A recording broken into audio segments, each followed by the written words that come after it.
Hello guys, বর্তমানে কি Samsung Galaxy M35 mid রেঞ্জের মধ্যে কি আসলেই ভালো? বেসিক্যালি এই ফোনের ব্যাক প্যানেলে প্লাস্টিক ব্যবহার করা হয়েছে। দেন এই ফোনটি অ্যান্ড্রয়েড 14-এ এসেছিল, যা মোটামুটি আপনারা 4 বছরের আপডেট প্লাস 6 বছরের সিকিউরিটি আপডেট দিবে। দেন এই ফোনটি মোটামুটি ভালোই লম্বা, এর থিকনেস 9.1।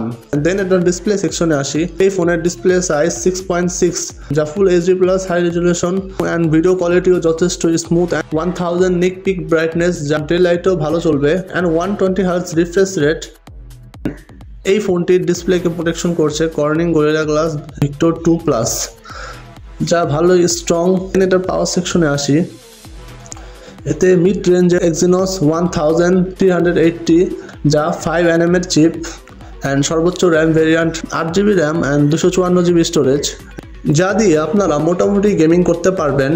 দেন এটার ব্যাটারি সেকশনে আসি। 6000 অ্যাম্পিয়ারের ব্যাটারি 7 থেকে 8 ঘন্টা স্ক্রিন টাইম দিবে। 24 ওয়াটের ফাস্ট চার্জার, যা এই প্রাইস পয়েন্টে এসে ভালো হয়নি, আরও বেশি দিলে আরও ভালো হতো। এই কারণে এই ফোনটি চার্জ হতে সময় লাগবে 1 ঘন্টা 20 মিনিট। এখন এটার ক্যামেরা সেকশনে আসি। এই ফোনের সামনে 50 মেগাপিক্সেলের main camera plus an OIS sensor and 8 মেগাপিক্সেলের আল্ট্রাওয়াইড শুটার and 2 মেগাপিক্সেলের macro and front facing camera 30 megapixel. Day light কন্ডিশনে এই ফোনের ছবি মোটামুটি শার্পনেস ধরে রাখতে পারে, কম লাইটে আবার ডিটেলস হারিয়ে ফেলে।